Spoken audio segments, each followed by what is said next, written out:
Bueno, nos volvemos a reunir en esta ocasión para poder charlar un poco de lo que tiene que ver con la meta internacional número 3 de seguridad del paciente, neopediatría. Mi nombre es María Laura Fernández Dobler, soy licenciada en enfermería. Y como venimos hablando en este ciclo de charlas federales, todas estas cuestiones que nosotros acercamos desde estos espacios tienen que ver con brindarles recomendaciones al personal de enfermería y al personal de la salud a todo lo que tiene que ver con el país. Igual ahí estuve mirando en el chat que ya no solamente estamos hablando para el país, sino también hay gente de Uruguay que nos está escuchando, así que bienvenidos. Así que bueno, vamos a iniciar con la charla de hoy, que tiene que ver con la meta 3. Es un tema muy importante. Voy a compartir pantalla para que podamos ir charlando con respecto a esto.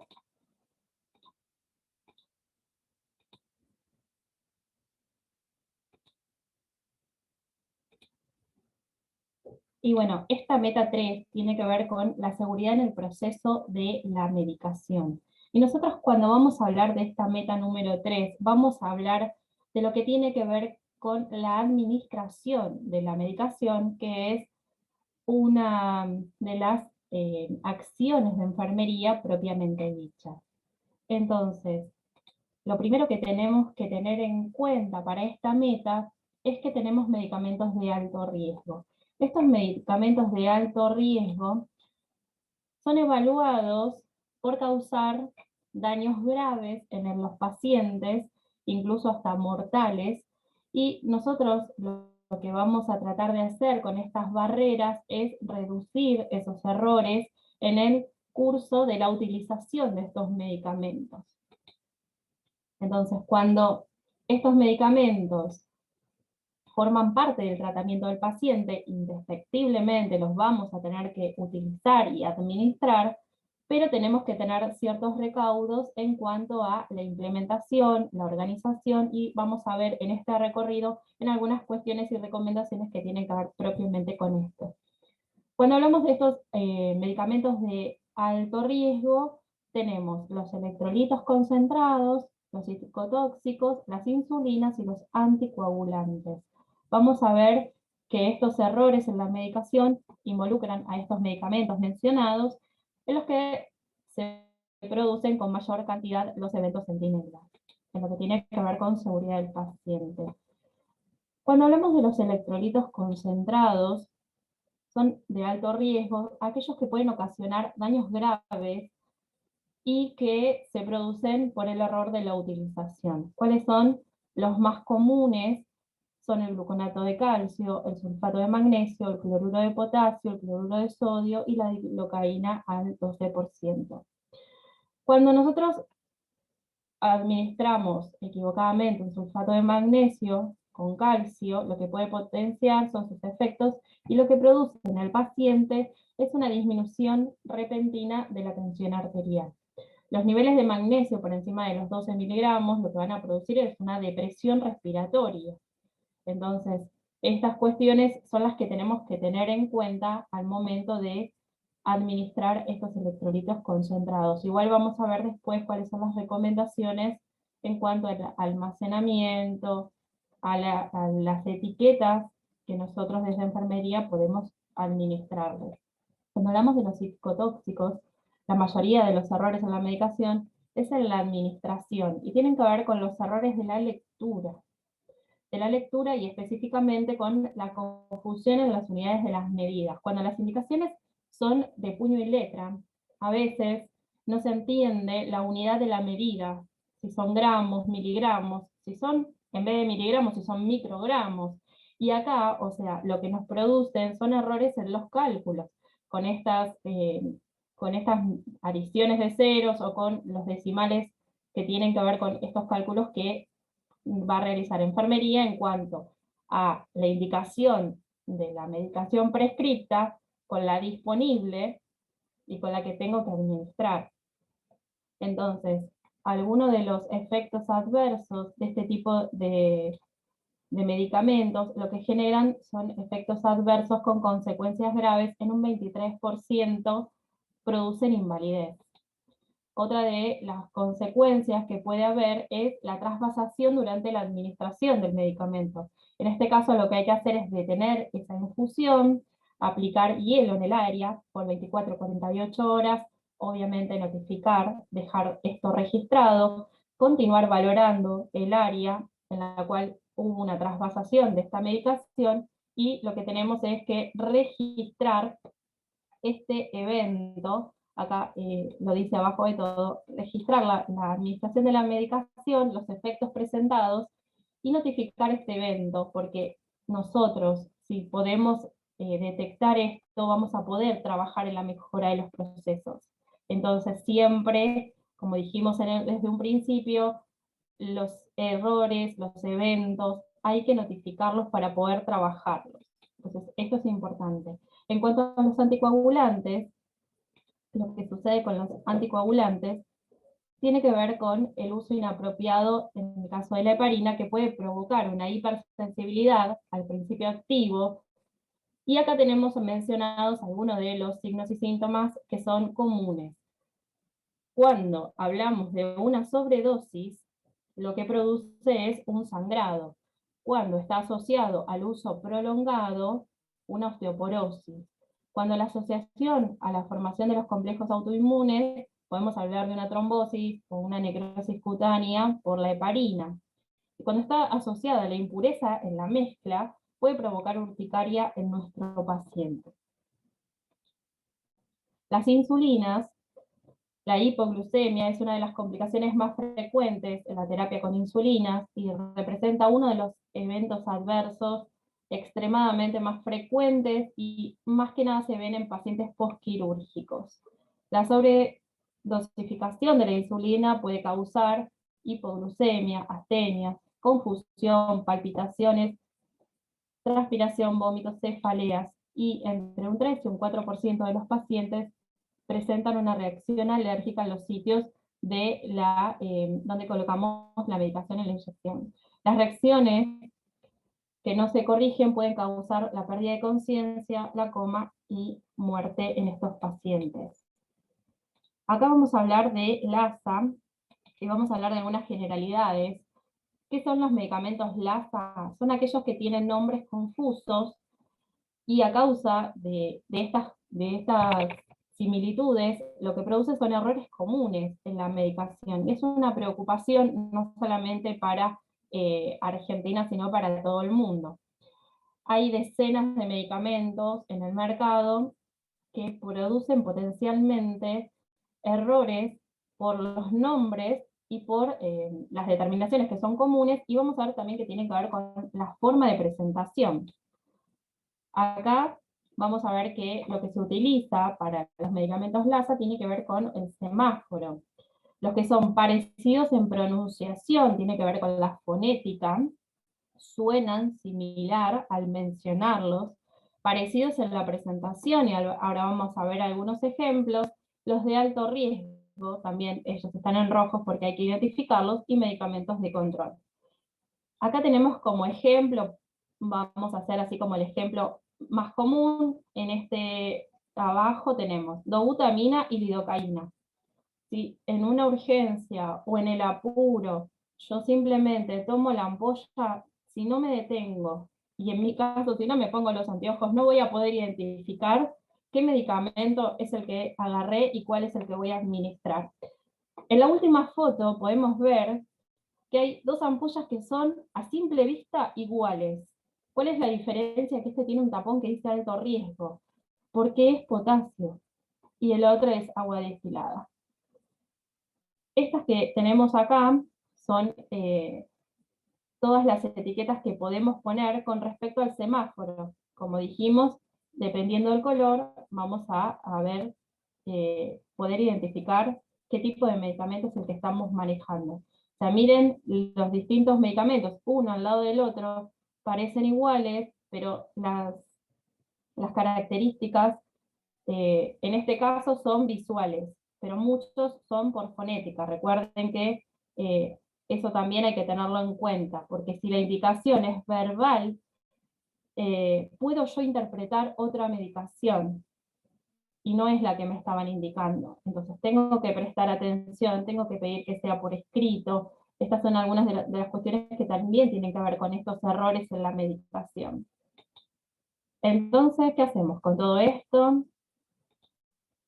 El error en la medicación, cualquier incidente prevenible puede causar daño, en lugar de la utilización inapropiada. Esto está bajo el control de los profesionales de la salud del paciente o del paciente. ¿Y por qué pongo o del paciente? Porque muchas veces en los pacientes pediátricos, cuando tienen internaciones reiteradas, lo que sucede es que ya vienen con su medicación desde sus domicilios. Entonces también estas cuestiones tienen que ver con la medicación que dispone el paciente y la familia, en el caso de pediatría, quienes van a administrar estas medicaciones. Y ahora después vamos a ver algunas cuestiones en particulares. Estos incidentes pueden estar relacionados con la práctica profesional, con los productos o con los procedimientos o con los sistemas. Vamos a ver que los errores tienen una clasificación y puede ser un error potencial, y una categoría A son circunstancias o acontecimientos con capacidad de causar error, y B, el error se produjo pero no alcanzó al paciente. Hubo algo que por suerte no llegó al paciente. Error sin daño tiene que ver con un error que alcanzó al paciente pero que no le causó daño.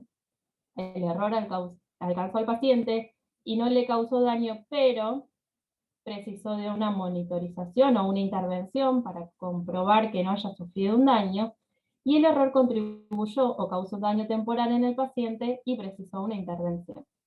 El error con daño, acá ya cambia, y tiene que ver con que ya hubo un daño temporal en el paciente, y lo que también prolongó es su hospitalización. El error contribuyó o dañó permanentemente al paciente, y comprometió la vida o precisó intervención para mantener su vida. Y el último es el que no queremos llegar, y por eso, o sea, me parece como que es importante tomar estas medidas y tomar este tipo de capacitaciones y poder compartir entre todos nuestra experiencia, que tiene que ver con evitar el error mortal. Este es al que no queremos llegar. ¿Cuáles son las causas de administración incorrecta de los medicamentos? Y acá tienen que ver con, entre las causas para esta administración incorrecta, lo que vamos a encontrar tiene que ver con el exceso de trabajo. No es falta de atención del enfermero. Muchas veces es que el enfermero está sobrecargado. El enfermero tiene más pacientes de los que debería. Entonces, el exceso de trabajo, y no solamente en cantidad de pacientes, sino también en cantidad de horas. Si ese enfermero está haciendo doble turno, puede cometer errores. Somos humanos. El error en la posología, el error en la identificación del medicamento, y esto tiene que ver con que yo les mostré anteriormente las fotos de las ampollas que son similares. Estas ampollas que son similares, ahora vamos a ver que si no las diferenciamos, no las ponemos en lugares diferentes y comparten un mismo espacio, simplemente pienso que estoy tomando la medicación correcta y no estoy identificando correctamente el medicamento que tengo que administrar. Error en los cálculos de las dosis, y tiene que ver con que enfermería le cuesta las matemáticas, pero no es que nos cuesta porque no las sabemos, no nos gustan, pero es parte, digamos, de nuestro quehacer enfermero, el tener establecidas estas cuestiones que tienen que ver con el cálculo. Y ahora vamos a ver algunas cuestiones que tienen que ver con trabajar en equipo, ¿sí? Y un doble chequeo, esto de, yo hice el cálculo y creo, o sea, a mí me da esto, ¿podés hacer vos el cálculo a ver cuánto te da? Si te da lo mismo, hacer ese doble chequeo para poder estar seguros que lo que vamos a administrar y que puede causar alguno de estos errores que vimos, no llegue al error que no queremos. Error en la técnica de administración. Muchas veces es el medicamento correcto, pero, o sea, lo que me estoy equivocando es en la vía de administración, en la forma o en la velocidad de administración de ese medicamento, y más con estos medicamentos estamos hablando de los de alto riesgo, en particular. La falta de aplicación de lineamientos establecidos, que tiene que ver con la aplicación de estos medicamentos de alto riesgo. ¿Cómo podemos mejorar este proceso? Lo primero es los 5 correctos en la preparación de la medicación. Esto nos remonta a cuando estudiábamos y a quienes están estudiando, tengan en cuenta que es muy importante. Los 5 correctos tienen que ser el medicamento correcto, la dosis correcta, el paciente correcto, la hora correcta y la vía de administración correcta. ¿Pero con esto me es suficiente? No, porque después viene la parte de la administración. Tengo 5 correctos para la preparación y 5 correctos para la administración. ¿Qué tienen que ver? Con el paciente, con informar, con la velocidad de esta administración, con el registro y con un seguimiento. Porque estos medicamentos son de alto riesgo. No es simplemente paso la medicación y se terminó mi función, registro y ya está. No, en este caso tengo que hacer un seguimiento de cómo mi paciente recibió esa medicación en su organismo, ¿sí? Entonces, esto es importante tenerlo en cuenta. Entonces, ¿cómo sería el proceso de la administración de estos medicamentos de alto riesgo? Vamos obviamente a comenzar por el lavado de manos, como sabemos. Vamos a identificar al paciente antes de la administración de la medicación. Vamos a indagar, en el caso de pediatría, con la familia y con la historia clínica, las alergias de este paciente. Si esta es la primera vez que recibe este tipo de medicación, vamos a verificar la fecha de caducidad del medicamento. Ahí vamos a tener que ponernos los anteojos, acercarnos a una lupa, porque a veces las fechas son difíciles de encontrar, más que nada en las ampollas. Entonces, esto hay que verificarlo. Vamos a hacer esta doble verificación entre la dosis, la vía, la hora correcta, el momento de la preparación. ¿Con quién? Con un colega. Entonces, yo realicé mi cálculo, ya sé cuál es la vía y sé que se la tengo que administrar a las 16 horas. Pero le voy a pedir a mi colega que por favor verifique si lo que estoy haciendo está siendo de manera correcta. Sería como un checklist, un doble control, una doble verificación, lo podemos llamar como querramos, pero tenemos como que ser dos y decir, bueno, o sea, no tengo que tomar a mal si me dicen, está mal tu cálculo. No lo voy a tomar a mal, justamente lo que estamos tratando es de mejorar el proceso y que el paciente reciba lo que tiene que recibir. Después, vamos a documentar en la hoja de enfermería todos los registros que tengan que ver cómo estaba ese paciente antes de recibir la medicación, cómo fue el proceso en cuanto a la administración, en cuanto a la velocidad, en cuanto a la reacción. Entonces todo eso hay que registrarlo. Obviamente la administración del medicamento, monitoreamos la velocidad de la infusión, en este caso si la vía es endovenosa, si es vía oral, obviamente que vamos a colocar vía oral o sublingual, eso también hay que aclararlo, y si toma otra medicación cercana al horario en el cual yo estoy pasando este tipo de medicación de alto riesgo. También tengo que ver si se la puedo dar cerca de otra medicación que ya tenía establecida.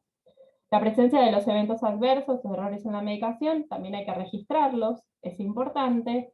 Obviamente que buscamos la satisfacción del cliente y la seguridad del paciente en todo momento, y lo que vamos a hacer es notificar, según sea el caso, si hubo algún evento o algún error en lo que tiene que ver con la administración de la medicación. ¿Qué es lo que podemos hacer? Empezar a pensar o a reestructurarnos en cuestiones de dónde. ¿Dónde guardamos o dejamos estos medicamentos de alto riesgo en el office de enfermería? ¿Es en el mismo cajón? ¿Dejamos ese potasio y esa agua destilada y ese calcio todo en un mismo cajón? ¿Los separamos bien? ¿Los diferenciamos? Ahí dice, o sea, alertas visuales, utilizar etiquetas, ponerles diferentes colores. El almacenamiento seguro hacia la dispensa identificada y precisa tiene que ver con esto, con que si vamos a dejar uno de los electrolitos de alto riesgo en un lugar determinado, todo el personal tiene que saber que va a estar en ese lugar determinado. Tiene que ser algo que sea consensuado y que todos sepamos dónde está. Porque si cada uno lo va a dejar, o cada turno va a correr las cosas a comodidad, no estamos como estableciendo un proceso controlado, preciso, identificado, sino que cada turno lo va a hacer de una manera diferente. ¿Y qué necesitamos? En primer lugar, cuando preparamos la medicación, que sea en un lugar donde no podamos ser interrumpidos. Si tenemos la posibilidad de cerrar la puerta en ese office, poner un cartel que se está preparando la medicación, tratar de que en el lugar no haya gente circulando, que tengamos un colega que pueda acompañarnos para hacer esta doble verificación y este chequeo en cuanto a mi preparación y a la administración. Y bueno, del lugar, o sea, nada, va a depender mucho de cómo sea la distribución del espacio físico, más allá de que tengamos una mesada acorde. Algunas estrategias para la prevención tienen que ver con desarrollar políticas, como les decía, estas medidas que tienen que ver con la seguridad en el almacenamiento en el office de enfermería. Los vamos a clasificar, vamos a controlar las fechas de vencimiento, los vamos a resguardar, aquellos que no pueden estar expuestos a la luz, no cerca de una ventana, que me dé el reflejo del sol. O sea, esas son cuestiones que también la enfermería tiene que fijarse al momento de guardar estos insumos que llegan de farmacia al servicio en sí. Estos etiquetados pueden presentarse algunos etiquetados por parte del servicio y empezar a implementarlos, compartirlos con el resto de los colegas como para que sepan todos de qué se tratan estos etiquetados propiamente del servicio. Reducir el número de presentaciones tiene que ver con si estamos en pediatría y hay un medicamento que tiene una dosis y una concentración acorde a pediatría, ¿para qué voy a tener en el servicio ese mismo medicamento con una concentración mucho más elevada? Lo mismo pasa para neonatología, mucho más elevada como para si fuese para un paciente adulto. Entonces, para poder evitar como estos errores, no es necesario tener una ampolla de una medicación con una concentración elevada para un paciente adulto dentro de un servicio de neonatología, porque voy a correr riesgo de tomar esa ampolla por error. Bueno, hacer los sistemas de doble chequeo, hacer visibles los errores cuando suceden, hablarlo, charlarlo con el equipo, ver cómo podemos mejorar, y tiene que ver con esto, con la comunicación, como hablábamos la meta anterior, tiene que ver con empezar a comunicarnos desde otro lugar.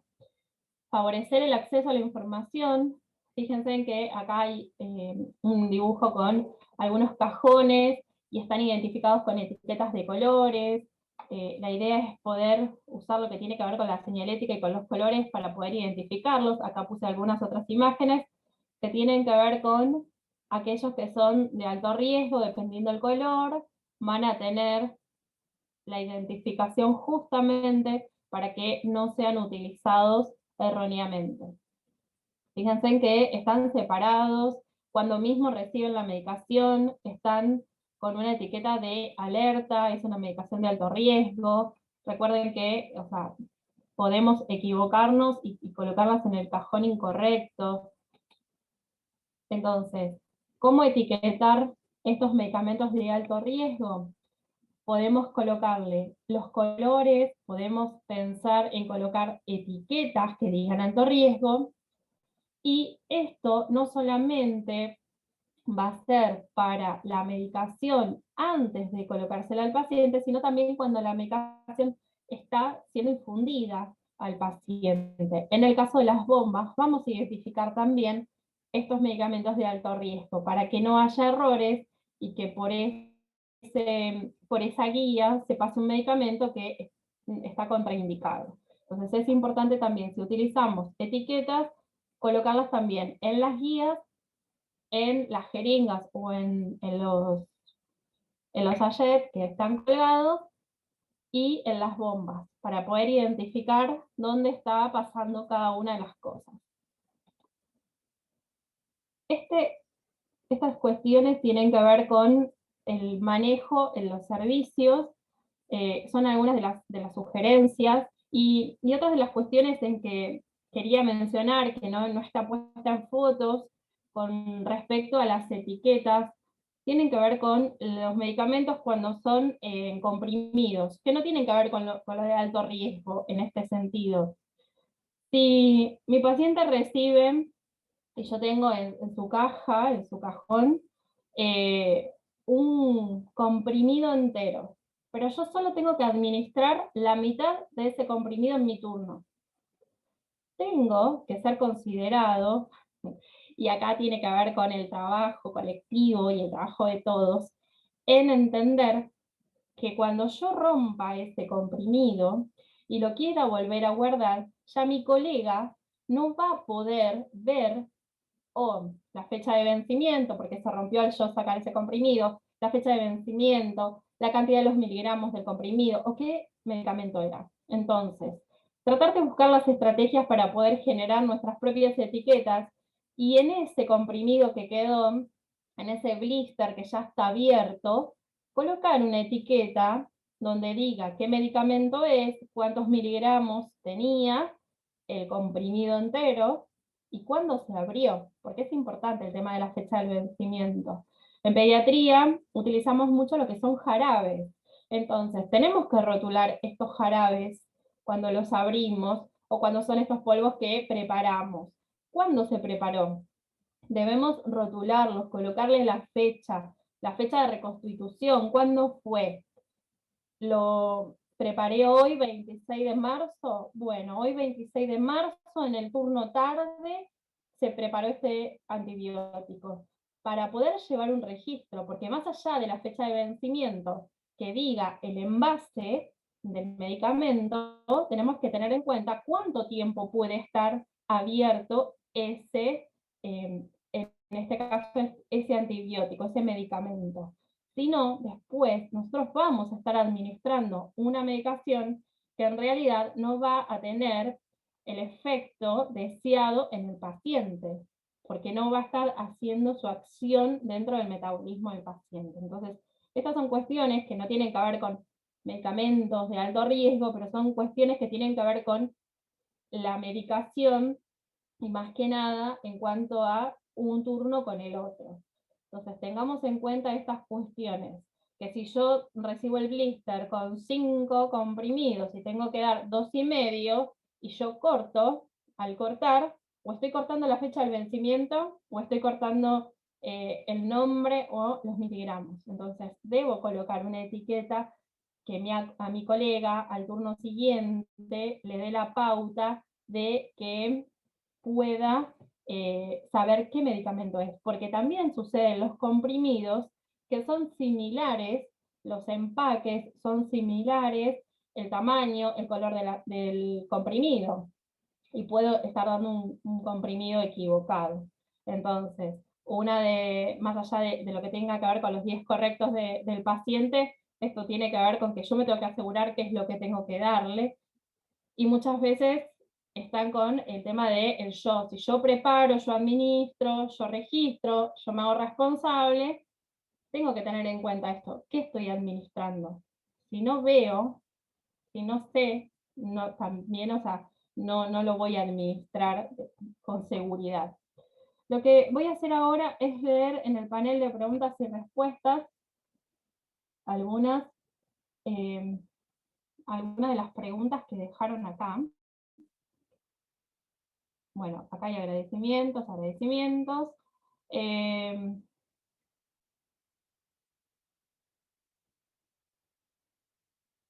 Cuando acá el Mario del Barco pregunta, en los hospitales con preparación de medicamentos en farmacias con un sistema de unidosis, una vez en la unidad, cuando llega al paciente la medicación, ¿quién lo administra?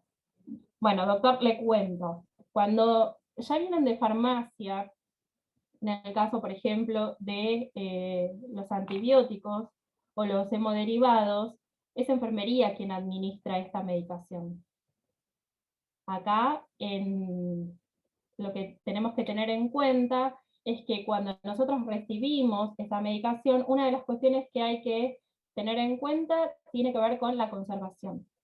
Tenemos que asegurarnos de que se conserve de manera correcta hasta llegado el momento de la administración. Luego de eso tenemos que verificar esa etiqueta, seguramente, esa medicación seguramente va a tener una etiqueta que diga quién lo preparó, cuántos miligramos tiene, va a decir todas las cuestiones que tienen que ver. Y yo lo que tengo que hacer es el chequeo con esa etiqueta. Si es mi paciente, si es el número de historia clínica, si es la dosis correcta. Eso es muy importante. A veces, o sea, suele suceder que en realidad, o sea, hay errores, como dije antes, errores en los cálculos, y cualquiera puede equivocarse y mandar una dosis incorrecta para nuestro paciente, pero si nosotros hacemos este chequeo de mirar las indicaciones y mirar, me llegó esto, no porque me haya llegado lo voy a administrar, sino poder darme cuenta si es realmente para mi paciente o no, más cuando, y hablamos de identificación del paciente, más cuando tenemos pacientes con apellidos similares, en la misma unidad, y esas cuestiones también las vamos a tener en cuenta. A ver. Los medicamentos que no están rotulados y abiertos los debemos retirar, sí. Sí, porque yo no sé qué es. Si no está rotulado y si está abierto, hablando más que nada de los comprimidos, esos comprimidos que quedan sueltos en los gabinetes y en las cajas de los pacientes, no los puedo administrar porque no sé qué es. O sea, estoy administrando algo que sinceramente, o sea, desconozco.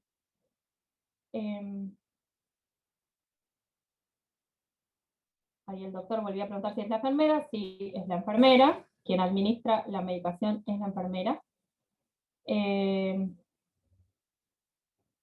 Eh, acá Adriana pregunta si las unidades de glóbulos rojos o plaquetas las tenemos que infundir nosotros o es la responsabilidad del técnico de hemoterapia.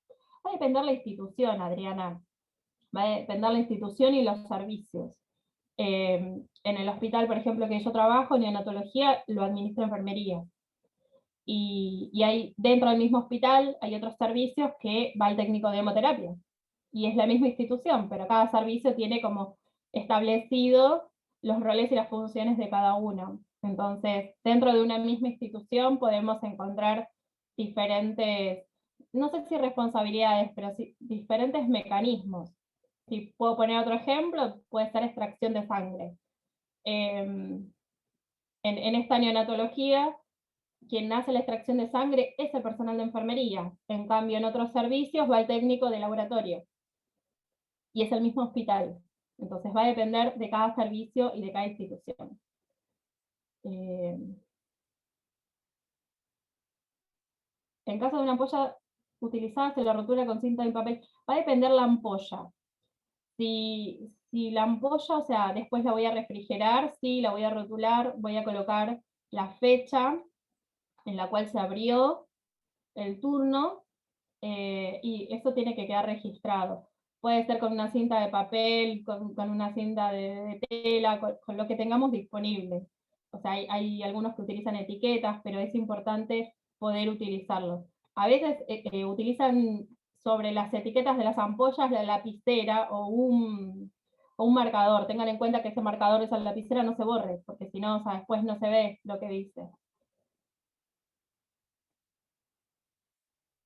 Eh, Acá dice que algunos indican 600 miligramos de ibuprofeno en comprimidos. En realidad, o sea, uno tiene que fijarse lo que tiene disponible, los comprimidos que uno tenga disponible para ver si es factible poder cortar, digamos, ese comprimido en la cantidad de veces necesarias. Así que eso hay que verlo. Los reportes y errores se realizan solo en las evaluaciones del paciente o hay otras maneras. Los reportes de los errores en realidad, o sea, lo que tiene que ver es con la seguridad del paciente.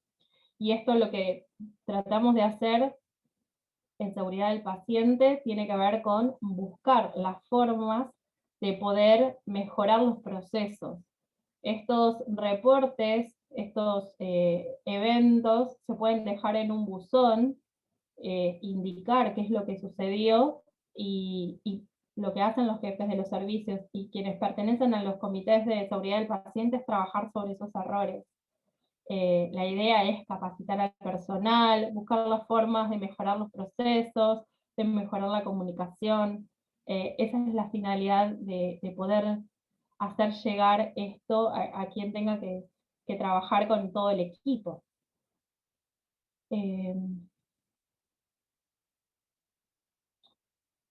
En el caso de Luis pregunta qué pasa si cuando de farmacia ya vienen los blister cortados sin la fecha de vencimiento.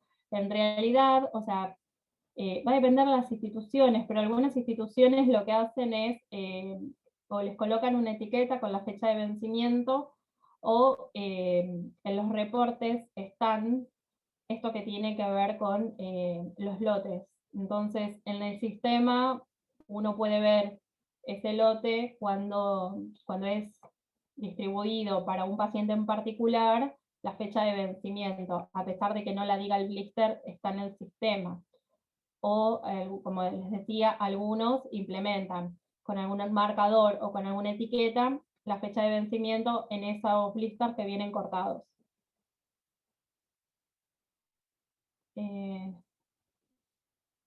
A ver. Rita dice que es muy importante leer la medicación, unificar los criterios de la identificación y que todos trabajemos en equipo. Sí, totalmente.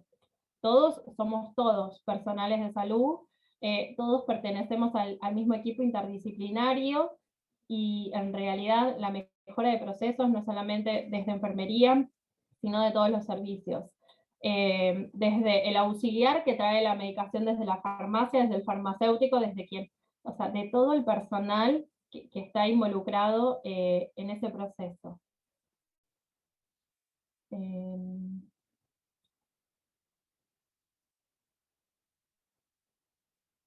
Los errores reportados, una vez recibidos en el comité, ¿cuántos problemas nos trae? En realidad, o sea, Graciela, te cuento, o sea, los errores para los comités de seguridad del paciente no son punitivos. No significa que vos cometiste un error y que va a haber una sanción o que va a haber algún tipo de regaño por eso, sino es simplemente poder evaluar qué es lo que sucedió. Vuelvo a reiterar, somos humanos. Me equivoqué en el cálculo. Me equivoqué en el cálculo, administré mal la medicación. Bueno, hablemos, ¿qué pasó? Y yo ese día tenía 10 pacientes, estaba haciendo doble turno, y bueno, es lógico que uno se pueda equivocar. Entonces tiene que ver con esto, con poder analizar la situación, ¿sí? Y no tiene que, no es punitivo. O sea, por eso siempre hablamos de las metas de seguridad del paciente, y cuando dimos la primera, o sea, aclaramos que pensar en mejorar estos procesos tiene que ver con mejorar los procesos, mejorar los canales de comunicación, y una de las cuestiones que tiene que ver, que es una meta que viene un poco más adelante, que es con el tema de la organización. Muchas veces se piensa que si yo reporto algo, algo que sucedió, o estoy mandando al frente a uno, o en realidad, o sea, o me van a sancionar a mí. No, no pasa por ahí, simplemente pasa por mejorar el servicio y los procesos. A ver, voy a leer algunas del chat, porque me están diciendo que hay algunas del chat.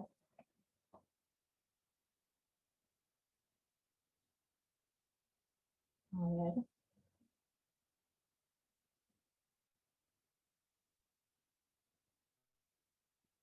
A la hora de organizar los stands de medicamentos, sí, tenemos que ponernos todos de acuerdo, empezar a trabajar en equipo y escucharnos entre todos, porque seguramente al turno noche se le va a ocurrir algo, al turno mañana algo diferente, pero todo eso, o sea, tenemos que escucharnos, trabajar en equipo y pensar que es lo mejor para el servicio y también para mejorar el proceso de seguridad del paciente.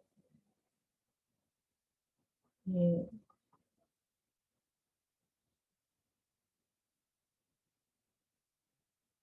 El, con respecto a los vencimientos, ya lo había mencionado. Acá preguntan sobre los vencimientos de los blisters.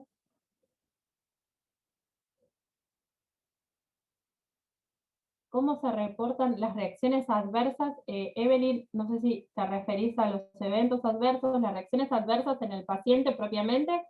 Si el paciente tiene una reacción a esa medicación de alto riesgo que yo estoy administrando, va a ir en mi evolución de enfermería y en su historia clínica.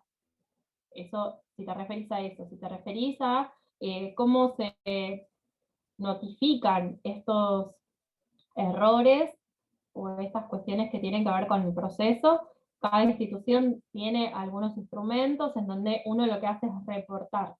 Reportamos lo que sucedió, cómo sucedió, y contamos brevemente cuál fue el inconveniente y cuál fue el error para poder trabajarlo.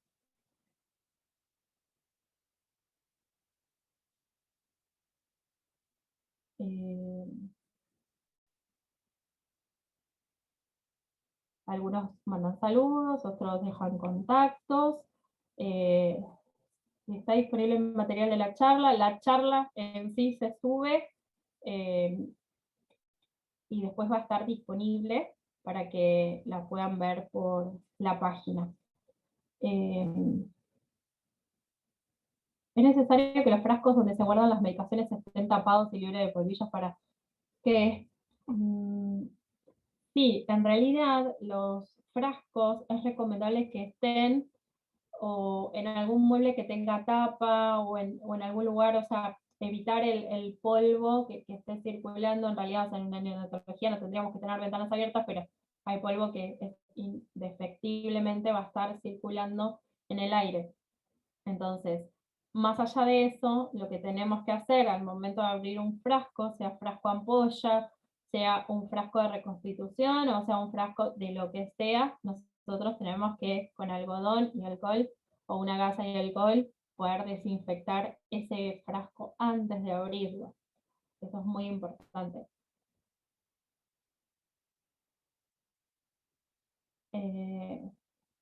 Bueno, preguntas no hay agradecimientos, hay saludos de muchos lugares, de Paraguay, de Uruguay, de Tucumán, de todos lados.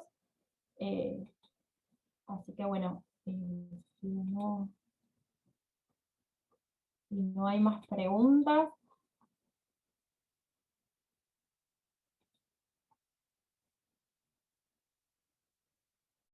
es necesario lavar.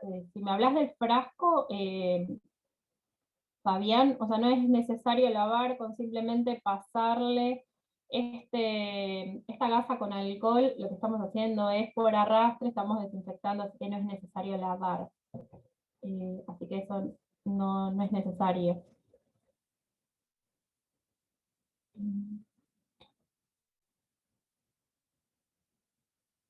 Lo que tiene que ver con la conservación de los medicamentos, si está normatizado, en realidad, o sea, cuando uno habla de normatización, significa que puede ser algo institucional o algo a nivel de, no sé, de la OMS o de algunas sociedades científicas. Si me hablas, si está normatizado la conservación de los medicamentos, sí hay material que es disponible en cuanto a la conservación de los medicamentos, pero normatizado. Si es institucional, eso va a depender de cada una de las instituciones. Lo preguntó Andrea. Así que bueno, nada, o sea, es lo que tienen como que fijarse. Lo que invito a enfermería es a que nos pongamos a escribir y empecemos como a tener estas cuestiones que tengan que ver con tener protocolos, tener algunas cuestiones establecidas, y todo esto tiene que partir desde enfermería, trabajar en equipo, como les dije anteriormente, sentarnos, escribirnos, ver qué es lo mejor para este proceso, y empezar a estandarizar estos procedimientos y estas cuestiones que tienen que ver a nivel del servicio, a nivel institucional, y esto es incumbencia de enfermería, aparte de la investigación y de lo que tiene que ver con la administración. Entonces, la verdad, o sea, que invito a los colegas a que profundicen un poco más en estas cuestiones. Es muy importante. Así que bueno, vamos a dar por finalizada la charla de hoy. El mes que viene seguimos con la meta número 4 y así todos los meses. Eh, bueno, ahí veo los saludos de una gran colega referente de lo que tiene que ver con seguridad del paciente, que es la licenciada Laura Brúa, así que agradezco sus saludos y que esté presente escuchando hoy la charla. Así que bueno, nos vemos el mes que viene. Muchas gracias.